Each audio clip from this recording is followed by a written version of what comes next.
చాలా మంది జర్నలిస్టులు. ఇవాళ జైలు పోయిన అమ్మాయి కూడా ఎస్సీ ఎస్టీ కేసులు ఆ రోజు ఎస్సీలను అవమానించింది, జైలుకు పోయి వచ్చిన అమ్మాయి.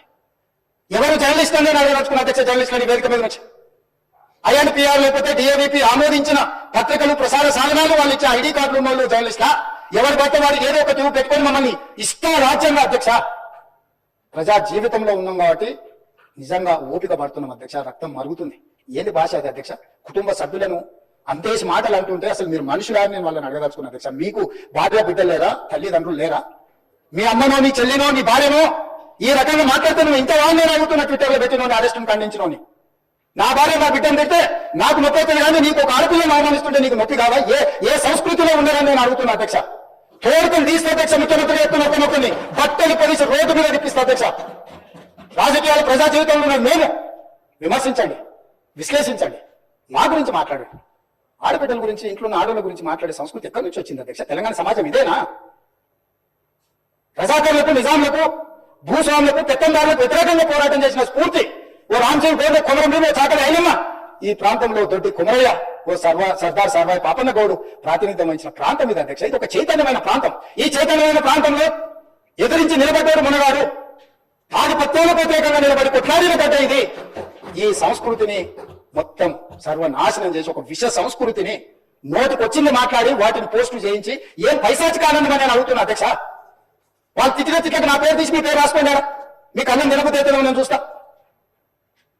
తెలంగాణ రాష్ట్ర ముఖ్యమంత్రి అయితే బలహీనం అయిపోయినట్ట అధ్యక్ష? అట్లా అనుకుంటున్నా? ఓపిక పట్టిన అధ్యక్ష, నేను మర్యాదకుంటున్నా. మీకు ఎంతమంది ఉన్నదో తెలియదు. నాకు చికాకు వచ్చిందని తెలిస్తే లక్షలాది మంది పిల్లలు రోడ్డు మీదకి వచ్చి బట్టలు పదిసుకొడతారు అధ్యక్ష ఒకరినొకరిని. నేను వద్దంటున్నా కాబట్టి, చట్టాన్ని గౌరవిస్తా కాబట్టి, చట్టాల పట్ల, శాసనాల పట్ల, ఈ భారత రాజ్యాంగం పట్ల మాకు సంపూర్ణమైన విశ్వాసం, నమ్మకం ఉంది కాబట్టి ఏమనుకుంటూ ఊరుకుంటున్నాం అధ్యక్ష. మా చేతగాని తనం కాదు. చంద్రశేఖరరావు గారు నీ పిల్లలకు చెప్పు, ఇది మంచిగా రాదు నువ్వు అనుకుంటున్నావు, ఇట్లా ఏదో చేస్తే మానసికంగా కుంగదీసి దెబ్బతీసి రాజకీయంగా ప్రయోజనం పొందినామని నువ్వు కలలు కంటే నువ్వు అనుకుంటున్నావు. అట్లా కుదరదు చంద్రశేఖరరావు. నేను చెప్పదలుచుకున్నా, హద్దు దాటితే, మాట జారితే దాని ఫలితం ఎట్లుంటుందో అనుభవిస్తారని నేను చెప్పదలుచుకున్నా అధ్యక్ష. పదవి ఎంతకాలం ఉంటుందని కాదు, ఎట్లా ఉన్నామనే దాన్ని నేను లెక్కగడతా అధ్యక్ష.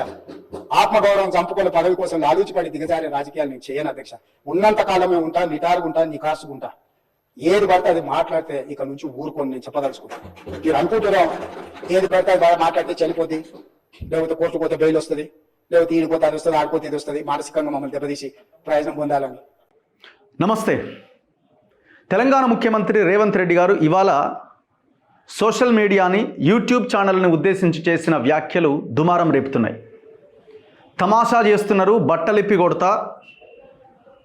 ఎవరైతే జర్నలిస్టులు కాని వాళ్ళ లిస్ట్, జర్నలిస్టు సంఘాలో ఇంకా ఎవరైనా తయారు చేసి మా ముందు పెడితే, జర్నలిస్టులు కాని వాళ్ళని, అంటే ఆ సంఘాలు సూచించిన వాళ్ళు మాత్రమే జర్నలిస్టులు, ఆ లిస్టులో లేని వాళ్ళని క్రిమినల్స్ కింద మేము ప్రకటిస్తాం అని ముఖ్యమంత్రి వ్యాఖ్యలు చేయడం జరిగింది. ముఖ్యమంత్రి వ్యాఖ్యల వెనుక ఉన్నటువంటి అంశం ఏంటి, అంటే కారణాలు ఏంటి, ఆయన మాట్లాడడానికి అంత సీరియస్గా మాట్లాడడానికి కారణాలు ఏంటి, అంత ఫైర్ అవ్వడానికి కారణాలు ఏంటి? ఇక్కడ 2-3 అంశాలు కీలకంగా మనం చర్చించాలి.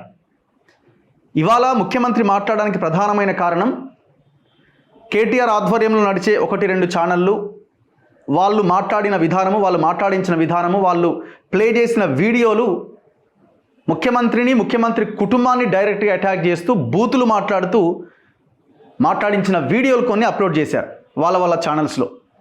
అండ్ దట్టు ఆ వీడియోలు తెలంగాణ భవన్లో షూట్ చేసి, సరే తెలంగాణ భవన్కు కూడా రైతులు రావచ్చు, తెలంగాణ భవన్ కాదు గాంధీ భవన్కు రైతులు రావచ్చు, బీజేపీ ఆఫీస్ కూడా రైతులు వస్తారు. కానీ అది కేవలం వచ్చినటువంటి, అంటే వాళ్ళు ఏదైనా సమస్య ఉండి చెప్పుకోవడానికి వచ్చిన రైతులా, లేదు కావాలనే వాళ్ళని పిలిపించి తెలంగాణ భవన్లో నిలబెట్టి మాట్లాడించారు. ఇవన్నీ కూడా ఇన్వెస్టిగేషన్లో, ఎంక్వైరీలో తేలాలి. ఎవరైతే ఆ రైతు బూతులు మాట్లాడిండో, ముఖ్యమంత్రిని, ముఖ్యమంత్రి కుటుంబాన్ని, ముఖ్యమంత్రి కుటుంబంలో ఉన్న ఆడవాళ్ళను ఉద్దేశించి మాట్లాడిండో, ఆ రైతు ఇప్పుడు లేదు నాకు డబ్బులు ఇచ్చి చేయించారనేది కూడా అంటున్నట్టుగా వార్తలు వస్తూ ఉన్నాయి. 5,000 ఇచ్చే, అసలు వాళ్ళు ఇచ్చిండా, ఇవ్వలేదా, లేదు కావాలని వీళ్ళేమన్నా మాట్లాడించే ప్రయత్నం చేశారా ఏమో తెలియదు. కానీ మొత్తానికైతే ఆ రైతు మాత్రం ప్లేట్ ఫిరాయించేసిండు. ఆ వ్యాఖ్యలు ఖచ్చితంగా ఖండించాల్సిందే. ఆ వీడియోలో వచ్చిన వ్యాఖ్యలు, ఆ రైతు ఆవేదనతో మాట్లాడి ఉండొచ్చు. కానీ మనం ఆ పొజిషన్లో ఉండి, జర్నలిస్టుల పొజిషన్లో ఉండి ఆ వ్యాఖ్యలని ఎడిట్ చేయించడమో, బీప్ సౌండ్ వేయించడమో, ఏదో ఒక రకంగా ఆ రైతు యొక్క బాధను అర్థమయ్యేలాగా వీడియోను చూపించాలి తప్ప అంత దారుణంగా ఒక జుగుప్సాకరమైన రీతిలో ఆ భాషను ఉపయోగించడం అన్నది పూర్తి స్థాయిలో ఖండించాల్సిందే. మేము ఆ వీడియో బయటికి రాగానే కూడా అదే విషయాన్ని చాలా స్పష్టంగా చెప్పాం. అది రేవంత్ రెడ్డి కుటుంబాన్ని తిట్టినా, కేసీఆర్ కుటుంబాన్ని తిట్టినా, ఇంకెవరిని తిట్టినా ఖండించాల్సిందే. లా నుంచి మొదలు పెడితే అసలు దారుణాతి దారుణమైన భాష అది.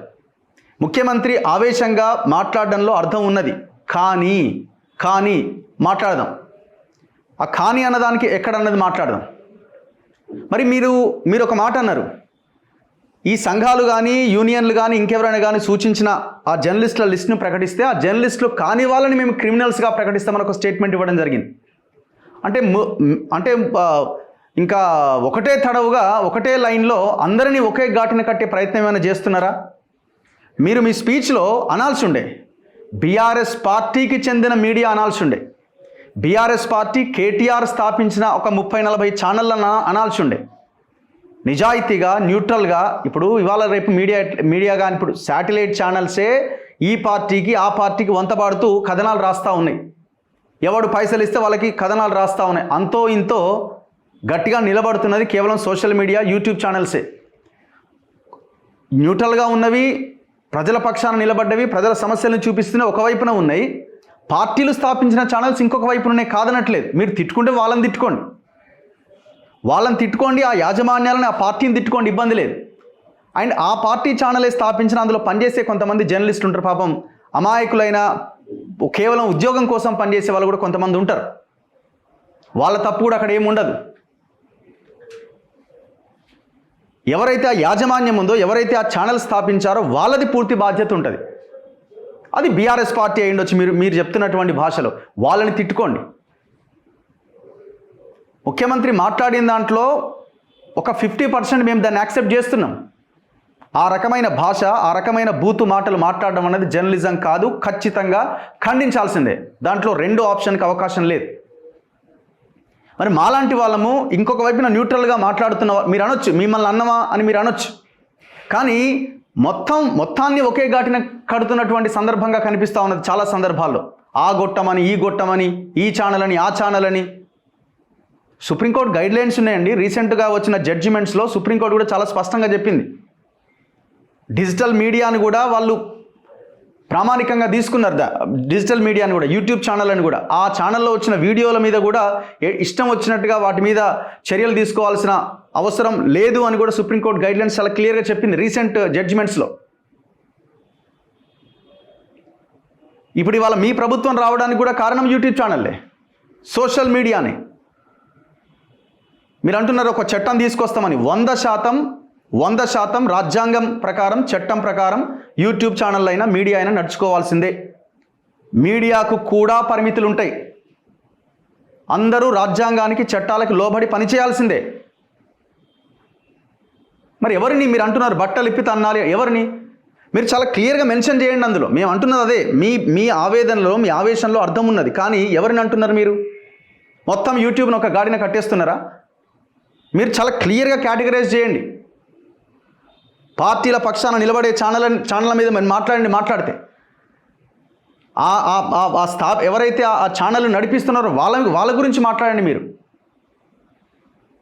ఎంత దుర్మార్గం అంటే, మాలాంటి వాళ్ళము కష్టపడి ప్రజల సహకారంతో ఛానళ్ళు స్థాపించి మేము ముందుకెళ్తూ ఉంటే మేము తీసుకొచ్చిన అంశాలని ఈ గవర్నమెంట్ ఎంతవరకు సార్ట్అవుట్ చేస్తుంది? పోయిన గవర్నమెంట్ వదిలిపెట్టండి, వాళ్ళు ఆ పని చేయలేదు కాబట్టి వాళ్ళని పక్కన పెట్టిరు. వాళ్ళు ఇప్పటికీ ఆ ప్రతిపక్ష పాత్రను పోషించలేదు కాబట్టి ప్రజలు పక్కన పెడుతున్నారు. మార్పు కోసం వచ్చిన మీరు మాలాంటి వాళ్ళు చేస్తున్న వీడియోలని తీసుకొని ఏమైనా దాని నుంచి నేర్చుకునే ప్రయత్నం ఏమైనా జరుగుతున్నదా? ఇవాళ తెలంగాణలో రియల్ ఎస్టేట్ మాఫియా మీద మేము ఫైట్ చేస్తున్నాం. ఉదాహరణకి మేము దీని మీద కొట్లాడుతుంటే ఎంత దుర్మార్గం అంటే, ఈ రీసెంట్ కాలంలో రియల్ ఎస్టేట్ మాఫియాకు చెందిన వ్యక్తులు ప్రభుత్వం అండ చూసుకొనో లేకపోతే రాజకీయ నాయకులు అండ చూసుకొనో మేము పెట్టిన వీడియోలు దగ్గర 20 నుంచి 25 వీడియోలు కోర్టు ఆర్డర్ల ద్వారా తొలగించడం జరిగింది. సింపుల్గా ఆ వీడియోలు డిలీట్ చేయమని అడగడం, మేము ఎట్టి పరిస్థితుల్లో డిలీట్ చేసే అవకాశం లేదు, మీరు కబ్జాకు పాల్పడ్డారని చెప్పడంతో డైరెక్ట్గా కోర్టులకు వెళ్ళడం, తప్పుడు అడ్రస్ పెట్టి కోర్టును తప్పుదోవ పట్టించి ఎక్స్పార్టీ ఆర్డర్స్ తెచ్చుకొని ఆ వీడియోలని ఆ ఆర్డర్ కాపీని యూట్యూబ్ వాడికి అమెరికాకు పంపించి వాడి ద్వారా మాకు తెలియకుండా యూట్యూబ్లో ఛానల్లో ఉన్న వీడియోలు డిలీట్ అవుతున్నాయి. దాదాపు ఒక 20-25 వీడియోలు మన తొలి వెలుగు వీడియోలు డిలీట్ అయినాయి.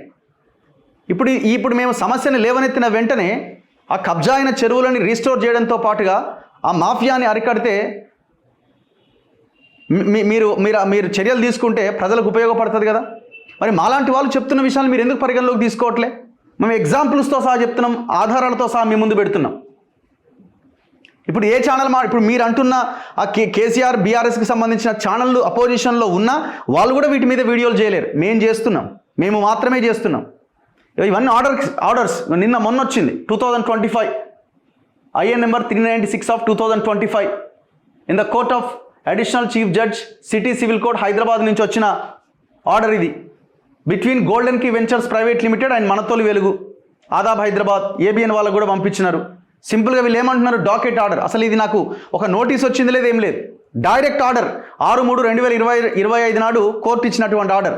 సింపుల్గా ఏమంటున్నారు వాళ్ళు, ఈ టోటల్ వీడియోలు ఏవైతే ఉన్నాయో 1 2 3 4 5 6 7 వీడియోస్ డిలీటెడ్, రిమూవ్డ్.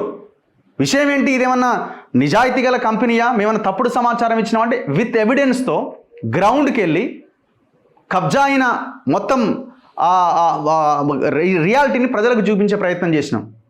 మాకు వచ్చిన రివార్డ్ ఏంది? రిమూవ్డ్ వీడియోలు. మరి మేము వీడియోలు చేసి కొన్ని నెలలు అవుతున్నది, ప్రభుత్వం ఏమైనా స్పందించి దాని మీద యాక్షన్ తీసుకుందా? ఇదే వెంచర్ దగ్గరికి రంగనాథ్ పోతాడు, హైడ్రా పోతుంది, మాట్లాడుకుంటారు, బయటకు వస్తారు. ఏం లాలుచియో మీకు వాళ్ళకి మధ్య అయిపోయింది.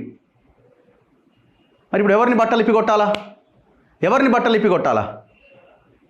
నేను అడుగుతున్నా, మీరు ఆ ఛానల్ని వదిలేయండి. మీరు ఆ ఛానల్ మాట్లాడేది మేము కూడా ఖండిస్తున్నాం. కానీ ఇప్పుడు నేను చెప్తున్న ఈ విషయాల మీద స్పందించకపోయిన ప్రభుత్వము నాయకులు ఎవరిని కొట్టాలా? ఇది నెంబర్ 1. ఎన్ని ఆర్డర్స్ చూపించాలా మీకు? Number 2, additional district and sessions judge cum family court Rangareddy Kukatpally court Incor lake city projects private లిమిటెడ్కి మనతోలి వెలుగు మధ్యన కేసు ఇది. Docket order 24/10/2024. ఏముంది? సేమ్ యాజ్ ఇట్ ఈజ్గా ఏవేవైతే వీడియోలు ఉన్నాయో ఆ వీడియోలని డిలీట్ చేయాలా. చూపిస్తాను ఆ వీడియోలు ఏంటన్నది కూడా. ఇంకొక order, interim injection order in the court of the 6th additional district and sessions judge Kukatpally Khaitalapur Kukatpally. Same Vasavi Vijay Kumar versus Manatoli Velugu channel Raghu Ganji Aadab Hyderabad, Girish Daramoni YouTube India Facebook India online service limited. విషయం ఏంది? Same deleted, removed videos. ఇంకొక ఆర్డర్. ఇట్లా దాదాపుగా ఒక 4-5 ఆర్డర్స్ వచ్చినాయి. ఏంటి ఆర్డర్ కాపీలో ఉన్న ఇగో ఈ వీడియోలన్నీ రిమూవ్ చేయాలా. యూట్యూబ్ లీగల్ సపోర్ట్ నుంచి మాకు వచ్చింది. అంటే యూట్యూబ్ కోర్టు నుంచి వచ్చిన ఆర్డర్ కోర్టు నుంచి మాకు రావాలా. కోర్టు నుంచి ఆర్డర్ కాపీ రాదు. ఆర్డర్ వచ్చిన తర్వాత వీడియోలు రిమూవ్ అయిన తర్వాత యూట్యూబ్ వాడు మాకు పంపిస్తాడు. అంటే ఇంత దుర్మార్గంగా ఇవన్నీ ఏంది? ప్రజలకు సంబంధించిన ఆస్తి, చెరువులు, ప్రభుత్వ భూములు, ప్రజలకు సంబంధించిన భూములు కబ్జా పెడుతుంటే వాటిని బయటికి తీసినాం. ఇగో ఎన్ని వీడియోలు? 1 2 3 4 5 6 7 8 9 10 11 12 వీడియోస్. ఏకకాలంలో 12 వీడియోలు రిమూవ్డ్. ఎవరికి చెప్పుకోవాలండి? ఎన్ని వీడియో చూడండి. 1 2 3 4 5 6 7 8 9 10 11 12 13 14 15 16 17 18 19 20 21 22 వీడియోస్ టోటలీ రిమూవ్డ్. పోనీ ఈ కంపెనీలు ఏమైనా సరైన కంపెనీలా? పొద్దున లేస్తే వీళ్ళంతా ముఖ్యమంత్రి ఇంటి చుట్టూ తిరిగే వాళ్ళే. ఎవరిని బట్టలిప్పి కొట్టాలని అడుగుతున్నాం మేము. ఈ రియల్ ఎస్టేట్ మాఫియా బట్టలిప్పి కొట్టాల్సిన బాధ్యత మీ మీద లేదా? ప్రజల ఆస్తులు పోయినప్పుడు ఇప్పుడు ఇదే వెంచర్స్లో రేపు పొద్దున ప్రజలు కొంటే అదే రంగనాథ్ వెళ్ళి కూల్చేస్తాడు. నష్టపోవాల్సింది ఎవరు? అరే ఒకటి నార్సింగి 2 అనే చెరువులో నడి చెరువులో కడుతున్నాడు 45 అంతస్తుల ఫినిక్స్ అనే కంపెనీ ఓ టవర్ కడుతుంది అని అంటే దాని మీద మాట్లాడేటోడే లేడు దాని మీద. ఇవన్నీ ముఖ్యమంత్రి కనబడతలేవా? ముఖ్యమంత్రి ఇంటెలిజెన్స్ లేదా? లేకపోతే వాళ్ళకి సంబంధించిన PRO లేరా? మన పబ్లిక్ రిలేషన్ ఆఫీసర్స్ లేరా? వాళ్ళు చూస్తలేరా ఈ వీడియోలని? ఎవరిని బట్టలిప్పి కొట్టాలని అడుగుతున్నాం మేము. మళ్ళీ చెప్తున్నాం, మీరు ఆ బీఆర్ఎస్ సోషల్ మీడియాని కనుక సపరేట్గా చూసి మిగతా మీడియాని సపరేట్గా చూడకపోతే రెండింటిని కలిపి చూస్తే నష్టం జరుగుతుంది మీకు. మీరు ఎవరైతే రాజ్యాంగ వ్యతిరేకంగా చట్ట వ్యతిరేకంగా పాల్పడుతున్నారో వాళ్ళ మీద యాక్షన్ తీసుకోండి. అదే సమయంలో చట్టానికి లోబడి రాజ్యాంగానికి లోబడి ప్రజల కోసం పనిచేస్తున్న యూట్యూబ్ ఛానళ్ళు చెప్తున్న ఇన్ఫర్మేషన్ విని దాన్ని అనలైజ్ చేసి వాస్తవాలు తెలుసుకొని ఈ అరాచకాలకు పాల్పడుతున్న వారి మీద చర్యలు తీసుకోండి. ఇప్పుడు ఇన్ని కేసుల మీద మేము ఎంత ఘోరంగా ఉంటుందంటే పరిస్థితి, ఇన్ని కేసుల మీద మేము అన్ని కేసుల మీద వకాలత్ వేసి అడ్వకేట్ని మాట్లాడుకొని ఒకరిద్దరు అడ్వకేట్లు ఫ్రీగా చేస్తారు, కొంతమంది డబ్బులు తీసుకుంటారు, ఏదో ఒకటి మొత్తానికి అన్ని కేసుల్లో వకాలత్ వేసి ఉన్న 5-10 కేసులు పోను ఇప్పుడు కొత్తగా ఈ కేసుల మీద కూడా కొట్లాడాల్సిన పరిస్థితి. ఒక సామాన్య యూట్యూబ్ ఛానల్ జర్నలిస్టు ఇన్ని కేసుల మీద కొట్లాడే అవకాశం ఉంటుందా అండి? మీరు ఒకటే చూస్తున్నారు, ఉత్తగానే యూట్యూబ్ ఛానల్ పెడుతున్నారు, ఊరికే తిట్టిస్తున్నారు అంటున్నారు. ఆ బ్యాచ్ వేరే ఉన్నది, ఆ బ్యాచ్ని అందరినీ ఒకే ఘాటిన కట్టకండి దయచేసి. ఇవాళ ఏ శాటిలైట్ ఛానల్ 100 కోట్లతో నడిచే శాటిలైట్ ఛానల్ 100 కోట్లతో నడిచే so called papers, news channels, news papers చూపించలేని వీడియోలు మాలాంటి మన తొలి వెలుగు ఛానల్లో మేము చూపించడం జరిగింది. గ్రౌండ్లోకి వెళ్ళి చూపించినాం, వాస్తవాలను కళ్ళగట్టినట్టుగా చూపించినాం. మరి ఏది మరి అంటే ఇవి కూడా గొట్టమేనా? ఇక ఇవి కూడా వాటితో పాటు కలిపేస్తారా? మీరు యాక్షన్ తీసుకోవట్లేదు, కనీసం మేము చెప్పిన రిక్వెస్ట్లను కూడా పరిగణలోకి తీసుకోవట్లేదంటే అన్నింటినీ ఒకే ఘాటిని గట్టి చూస్తున్నారు మీరు. ఇంకొక స్టేట్మెంట్ ఇచ్చారు మీరు, సంఘాలు చెప్తాయట, వాళ్ళు డిసైడ్ చేస్తారట, జర్నలిస్టులు కాని వాళ్ళు ఎవరు డిసైడ్ చేస్తే అంటే ఇప్పుడు ఏమంటారు మీరు? అక్రిడేషన్ కార్డు ఉన్నోళ్ళే జర్నలిస్టులు అంటారు ఏమో రేపు పొద్దున. అంటే మిగతా వాళ్ళంతా జర్నలిస్టులు కాదు, మిగతా వాళ్ళంతా మాట్లాడే అవకాశం లేదు. మేము మళ్ళీ చెప్తున్నాం, మీరు ఏదైతే ఎవరైతే ఆ ఛానల్ వాళ్ళు మీ ఇంట్లో ఉన్న మహిళలని ఇంకోరిని దూషించి మాట్లాడిందో 100% తప్పే. అట్లాంటి వారి మీద ఉపేక్షించాల్సిన అవసరమే లేదు. అరెస్ట్ చేయండి, ఇంకే రకమైన చర్యలు తీసుకుంటారో మీ ఇష్టం. కానీ నిఖార్సైన ప్రజల కోసం పనిచేస్తున్న ఛానల్స్ని కూడా మీరు యాక్సెప్ట్ చేయాల్సిందే. ఆ ఛానల్స్లో వస్తున్న వార్తలు, వాటిలో వస్తున్న దాని మీద కూడా చర్యలు తీసుకోవాల్సిన అవసరం ఉన్నది. చూస్తూనే ఉండండి మన తొలి వెలుగు.